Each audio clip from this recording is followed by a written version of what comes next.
Hands where I can see them! Lieutenant Wade Jensen barked, shoving Zion Matthews against the squad car. The 17-year-old honor student froze, his heart pounding as Jensen rifled through his backpack. I didn't do anything, Zion protested, his voice steady despite the fear creeping into his chest. Jensen pulled out a small plastic bag of white powder, smirking. This yours? No, that's not mine. Jensen laughed, cuffing Zion's hands behind his back. Tell it to the judge. As Zion was shoved into the squad car, his phone buzzed. Jensen pulled it out, saw Uncle Solomon on the screen, and smashed it against the pavement. No calls for you, kid. Zion's stomach dropped. His uncle was the U.S. Attorney General, and now there was no way to call for help. He'd been set up, and there was nothing he could do about it. The Westridge police station was a dimly lit maze of concrete and steel, the air thick with the scent of stale coffee and desperation. Zion Matthews sat on a hard bench in the booking area, his hands cuffed behind his back. His mind raced as he tried to process what had just happened. The planted drugs, the smashed phone, the cold smirk on Jensen's face. It all felt like a nightmare. I need to make a phone call, Zion said, his voice steady, despite the fear gnawing at him. Jensen leaned against the desk, his arms crossed and a smug grin on his face. Phone call? Kid, you're in no position to make demands. It's my right, Zion insisted. I get one call. Jensen laughed, a harsh, grating sound. You think the rules apply to kids like you? Let me break it down for you. You're nobody, and nobodies don't get phone calls. Zion's jaw tightened, but he stayed silent. Arguing would only make things worse. Across the room, Officer Trevor Ross shifted uncomfortably, his eyes darting between Zion and Jensen. He opened his mouth as if to say something, but a sharp look from Jensen silenced him. In his office, Chief McAdams picked up the phone on the first ring. McAdams. Is it done? The voice on the other end was calm, but carried an edge of authority. It was Randall Stokes, the billionaire kingpin who practically owned Westridge. The kid's in custody, McAdams replied, his voice low. But he's got connections.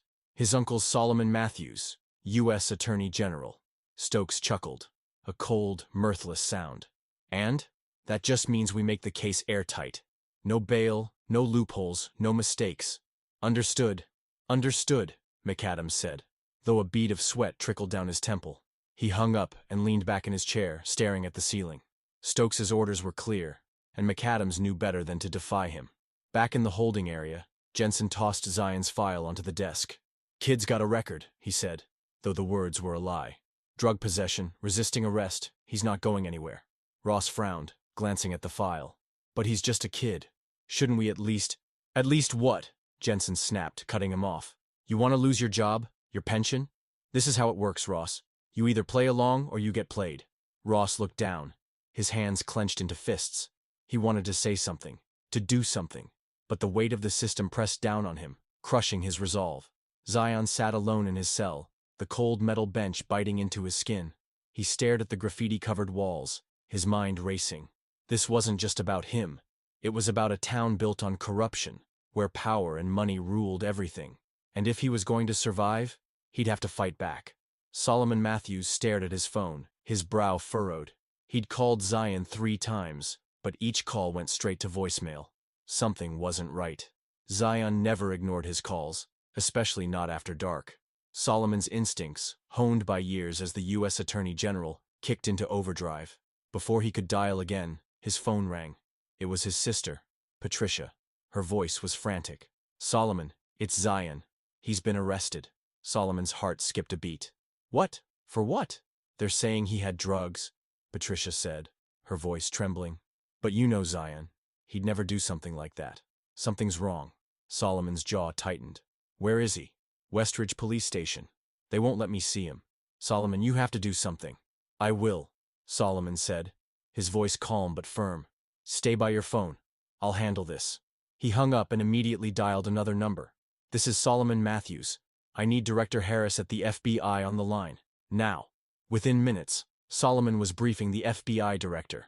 This isn't just a wrongful arrest, he said, pacing his office. This is a targeted attack. Zion's a kid. He's no threat to anyone. But someone's trying to send a message, and I want to know who. We'll mobilize a team, Director Harris said. But we'll need evidence. Then get it, Solomon snapped. Start with the Westridge PD. Dig into their records. their finances, their connections, and find out who's pulling the strings. As the FBI began its investigation, Solomon assembled his legal team. "I want every detail of this case," he told them. "Every piece of evidence, every witness statement, every officer involved. And I want it yesterday." Meanwhile, federal agents were already at work. They pulled surveillance footage from Oakwood Heights, interviewed witnesses, and began tracing the chain of command at the Westridge PD. What they found was troubling: a pattern of corruption, bribes, and cover-ups that led straight to Randall Stokes. Solomon's phone buzzed with updates, each one fueling his anger. Stokes wasn't just a local billionaire, he was a kingpin, with ties to organized crime and a stranglehold on Westridge. And now, he'd targeted Zion. "Get the jet ready," Solomon told his assistant. "I'm going to Westridge." As he boarded the plane, Solomon's mind raced. This wasn't just about Zion anymore. This was about taking down an entire system of corruption. And Solomon Matthews wasn't just the U.S. Attorney General. He was a father, an uncle, and a man who knew how to fight dirty when he had to. The plane took off into the night, its engines roaring like a battle cry. Solomon stared out the window, his reflection grim in the glass.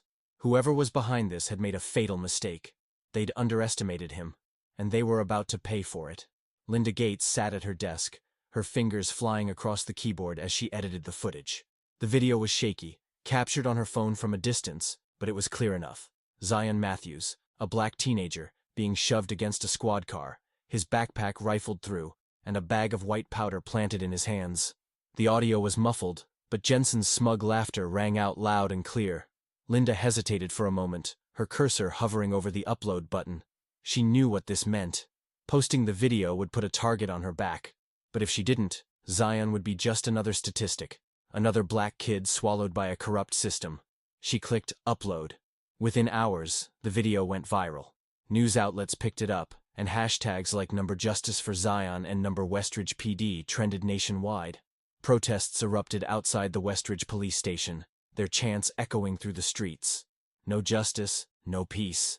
At FBI headquarters, Agent Cole Matthews, no relation to Zion, watched the video on repeat, his jaw clenched. He'd been assigned to investigate the Westridge PD, and this footage was the break he needed. He grabbed his coat and headed for the door. "Let's move," he told his team. "We've got work to do." Meanwhile, Officer Trevor Ross sat in his car outside the station, his hands gripping the steering wheel. The protests were growing louder, their anger palpable. He'd joined the force to make a difference. But now he felt like part of the problem. The image of Zion's face, confused, scared, betrayed, haunted him. He pulled out his phone and dialed a number he'd memorized from the FBI's tip line. His voice was barely above a whisper. "I need to speak to someone about the Zion Matthews case." The agent on the other end listened intently as Ross spilled everything. Jensen planting the drugs, Stokes's control over the department, the bribes, the cover-ups. "I can't stay quiet anymore," Ross said, his voice shaking. "This isn't what I signed up for." The agent assured him they'd protect him, but Ross knew the risks. Stokes had eyes everywhere, and if he found out Ross was talking, it wouldn't just be his job on the line. It would be his life. Back at the station, Jensen watched the protests from the window, his face unreadable. He turned to McAdams, who was pacing the room. "We need to shut this down," McAdams said. "If Stokes finds out we've got a whistleblower—" "We don't have a whistleblower," Jensen interrupted, his voice cold. "We have a problem, and problems can be dealt with." Outside, the crowd chanted louder, their voices a unified roar. The truth was out, and there was no putting it back in the box. The morning of Zion's bail hearing, the courthouse was a powder keg of tension. Protesters packed the streets, their signs demanding justice. Inside, Solomon Matthews sat at the defense table, his legal team poring over last-minute details. Zion, dressed in a crisp suit, sat beside him, his face a mask of calm despite the storm raging inside. "We've got this," Solomon said, placing a reassuring hand on Zion's shoulder. "Just stick to the truth." Across the room, Randall Stokes leaned against a wall, his arms crossed and a smug grin on his face. He'd already met with Judge Graves, his usual puppet, and given him clear instructions: deny bail. Stokes didn't lose, not in his town. But Solomon wasn't playing by Stokes's rules. As the hearing began, he stood and addressed the court. "Your Honor, before we proceed, I'd like to present new evidence." Judge Graves frowned. This is a bail hearing, Mr. Matthews, not a trial. With all due respect, Solomon said, his voice firm. This evidence directly impacts the integrity of these proceedings. He handed over a file containing bank records, photos, and witness statements, all proving Judge Graves had taken bribes from Stokes. The courtroom erupted in gasps. Graves's face turned pale as he flipped through the file. "This is outrageous," he sputtered. "What's outrageous," Solomon said, "is a judge who puts money above justice. I move to have you recused from this case." The motion was granted. Judge Graves stormed out, and a new judge, Judge Reynolds, known for her integrity, was assigned. The hearing resumed, and Solomon called his first witness, Officer Trevor Ross. Ross took the stand, his hands trembling as he swore to tell the truth. Under Solomon's questioning, he revealed everything. Jensen planting the drugs, Stokes's control over the department, and the systemic corruption that had plagued Westridge for years. "And you're certain the drugs were planted?" Solomon asked. "Yes," Ross said, his voice steady. "I saw it with my own eyes." The courtroom fell silent. Judge Reynolds leaned forward, her expression grim. "Officer Ross, do you understand the consequences of lying under oath?" "I do," Ross said, "and I'm telling the truth." Judge Reynolds nodded, then turned to the prosecution. "Do you have any evidence to refute this testimony?" The prosecutor hesitated, then shook his head. "No, Your Honor." "Then I see no reason to proceed," Judge Reynolds said. "The case against Zion Matthews is dismissed. He is free to go." The courtroom erupted. Zion stood, his eyes wide with disbelief, as Solomon pulled him into a tight hug. Outside, the protesters' chants turned to cheers, their voices a unified roar of victory. But as Zion stepped out of the courthouse, the weight of what had just happened hit him. This wasn't over, not by a long shot. Stokes was still out there, and he wasn't the type to let things go. As Zion stepped out of the courthouse, the cheers of the crowd ringing in his ears, the FBI was already moving in. Agents swarmed the Westridge police station, their badges glinting in the sunlight as they arrested Chief McAdams and several corrupt officers. McAdams didn't resist, his face pale as he was led away in handcuffs. The empire he'd helped build was crumbling, and he knew it. Meanwhile, Judge Graves was pulled from his chambers, his protests falling on deaf ears. "You can't do this," he shouted, his voice trembling. "I'm a judge." "Not anymore," an agent replied, slapping cuffs on his wrists. Jensen, however, wasn't going down without a fight. As soon as he heard about the arrests, he grabbed a duffel bag of cash and bolted. He drove north, toward the Canadian border, his mind racing. If he could just make it across, he'd be free. But the FBI was one step ahead. Agents intercepted him at the border, their guns drawn. Jensen froze, his hands in the air as they surrounded him. "You're under arrest," one agent said, his voice cold. "Don't make this harder than it has to be." Jensen dropped the duffel bag, his face a mask of defeat. He'd spent years thinking he was untouchable. Now, he was just another criminal. Back in Westridge, Randall Stokes watched the chaos unfold from the safety of his penthouse. His empire was collapsing, and he knew it was only a matter of time before the FBI came for him. He began shredding documents, wiping hard drives, and burning evidence. If he was going down, he wasn't taking anyone with him. But Stokes had underestimated one person. His assistant, Emily Carter. For years, she'd watched silently as Stokes destroyed lives and bought off officials. She'd told herself it wasn't her place to interfere. But seeing Zion's arrest and the protests that followed had changed her mind. As Stokes packed a suitcase with cash and passports, Emily slipped a flash drive into her pocket. It contained everything: bank records, bribes, blackmail, and more. She sent a quick text to the FBI tip line, then walked out of the penthouse, her heart pounding. Within hours, the FBI had the evidence they needed. Stokes's political allies abandoned him, their support evaporating overnight. By the time agents arrived at his penthouse, he was alone, his empire reduced to ashes. As they cuffed him, Stokes glared at Emily, who stood in the doorway. "You," he spat. "I trusted you." Emily met his gaze, her voice steady. "You shouldn't have." Solomon Matthews stood outside the Federal Detention Center, his coat pulled tight against the biting wind. Inside, Randall Stokes sat in an interrogation room, his cuffed hands resting on the table. Solomon had requested this meeting, not as the U.S. Attorney General, but as a man who wanted to look his enemy in the eye. When Solomon entered the room, Stokes leaned back in his chair, a smirk playing on his lips.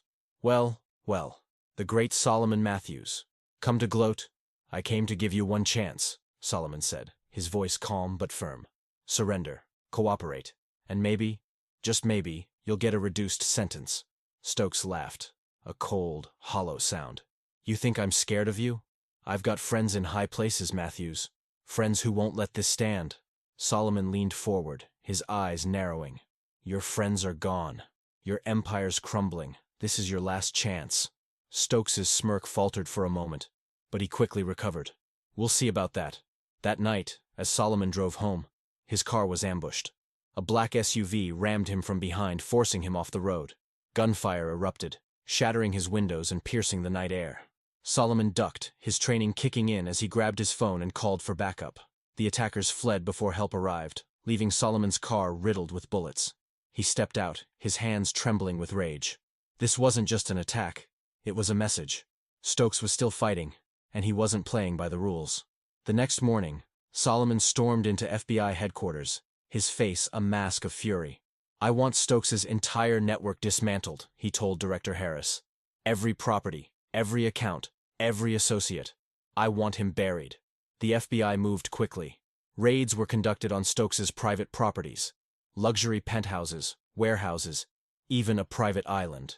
Millions in cash, weapons, and incriminating documents were seized. But Stokes himself was nowhere to be found. "He's gone underground," an agent reported. "We're tracking his movements, but he's got resources." Solomon clenched his fists. "Then we go bigger. I want a nationwide manhunt. Every law enforcement agency, every media outlet. I want Stokes's face on every screen in the country." As the manhunt began, Stokes watched from a safe house, his face illuminated by the glow of a news broadcast. His empire was in ruins. His allies had abandoned him, and now the entire country was hunting him. But Stokes wasn't done yet. He had one last card to play. Randall Stokes sat in the back of a black SUV, his face illuminated by the glow of a tablet. The news was everywhere. His face, his crimes, his downfall. He clenched his fists, his mind racing. The hidden compound in the mountains was his last refuge, a place only a handful of people knew about. But even there, he didn't feel safe. As the SUV climbed the winding mountain road, Stokes's phone buzzed. It was a message from one of his few remaining allies. "They're coming." Stokes cursed under his breath. The FBI had found him. At FBI headquarters, Agent Cole Matthews stared at the satellite images on the screen. The compound was isolated, surrounded by dense forest, but there was no mistaking it. Stokes was there. "Move in," Cole ordered. "And be careful. This guy's desperate." The SWAT team moved quickly, their helicopters cutting through the night sky. As they approached the compound, Stokes's guards opened fire, the sound of gunfire echoing through the mountains. The SWAT team returned fire, their training and precision overwhelming Stokes's men. Inside the compound, Stokes grabbed a duffel bag of cash and ran for the helipad. His private helicopter was waiting, the blades already spinning. He climbed in, shouting at the pilot to take off. As the helicopter lifted into the air, an FBI chopper appeared, its spotlight illuminating Stokes's aircraft. "This is the FBI," a voice boomed over the loudspeaker. "Land immediately." Stokes ignored the command, urging the pilot to go faster. The FBI chopper gave chase, the two aircraft weaving through the mountains in a high-stakes game of cat and mouse. But Stokes's luck ran out at an abandoned airstrip. The pilot, realizing they were out of fuel and options, landed the helicopter. Stokes jumped out, his eyes darting around for an escape route, but there was none. The FBI surrounded him, their guns trained on his chest. "Hands in the air!" an agent shouted. Stokes hesitated, his mind racing, but there was no way out. Slowly, he raised his hands. As the agents cuffed him, Solomon Matthews arrived, his coat billowing in the wind. He walked up to Stokes, his expression unreadable. "This isn't over," Stokes sneered, his voice dripping with defiance. "You think you've won? You've got no idea what's coming." Solomon stepped closer, his eyes cold. "It is over, for you." Stokes laughed, a bitter, hollow sound. "You're a fool, Matthews. You think this changes anything? The system's broken, and you're just another cog in the machine." Solomon didn't flinch. "Maybe. But tonight, the machine worked, and you're done." As Stokes was led away, Solomon watched, his fists clenched. The battle was over, but the war was just beginning. The courtroom was packed, every seat filled with reporters, activists, and Westridge residents who had fought for this moment. Randall Stokes stood before the judge, his once imposing figure now diminished in an orange jumpsuit. The verdict was read: life in federal prison, no parole. Stokes's face remained stoic, but his hands trembled as the cuffs were snapped back on. As he was led away, the crowd erupted in applause. For the first time in decades, Westridge felt a glimmer of hope. Outside the courthouse, Solomon Matthews stood beside Zion, his arm around his nephew's shoulders. "You did this," Solomon said, his voice filled with pride. "Your courage started it all." Zion shook his head. "We did this. All of us." Across town, the changes were already underway. Chief McAdams, Judge Graves, and the other corrupt officials had been arrested or removed from power. In their place, Westridge elected its first diverse leadership, a city council and mayor who promised transparency, accountability, and reform. Linda Gates stood on the steps of City Hall, addressing a crowd of supporters. "This is just the beginning," she said, her voice ringing with determination. "We've torn down the old system. Now it's time to build something better." Beside her stood Trevor Ross, now a key figure in the police reform efforts. "We can't change the past," he said, "but we can shape the future, and that starts with us." The crowd cheered, their voices a unified roar of hope and determination. Meanwhile, Zion sat at his kitchen table, staring at an acceptance letter from Princeton. His family gathered around him, their faces filled with pride. "This is your chance," his mother said, tears in her eyes. "You've earned it." Zion smiled, but his mind was made up. "I'm staying," he said. "Westridge is my home, and if we want real change, it has to start here." His family hugged him, their pride mingling with relief. Zion had always been a fighter, and now he had a new battle, fixing the system that had tried to break him. As the sun set over Westridge, the city felt different, lighter, freer. The protests had ended, but the work was just beginning. Linda and Trevor led community meetings, Zion organized youth programs, and Solomon worked with federal agencies to ensure the reforms were implemented. In his prison cell, Stokes stared at the walls, his empire reduced to ashes. He had once believed he was untouchable.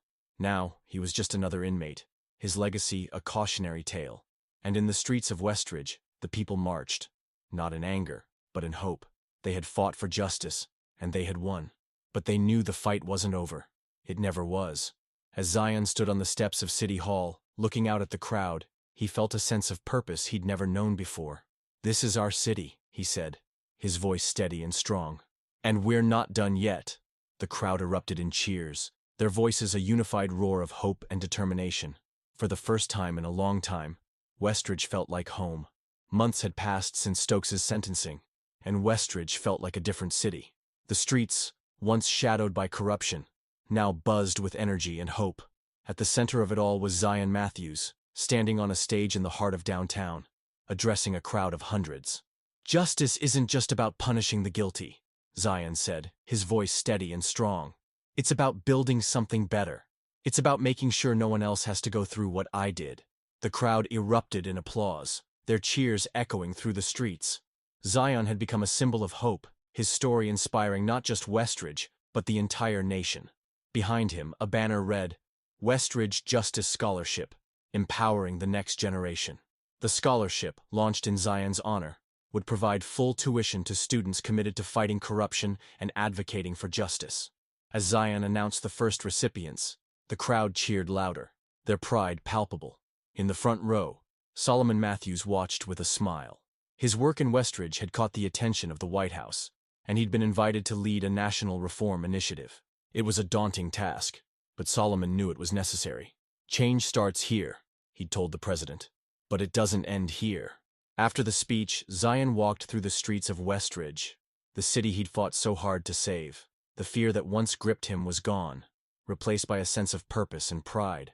He passed the police station, now under new leadership, and the courthouse, where a new judge presided with integrity. The changes were small but significant, a testament to what could be achieved when people came together. As he turned a corner, a young boy ran up to him, his eyes wide with admiration.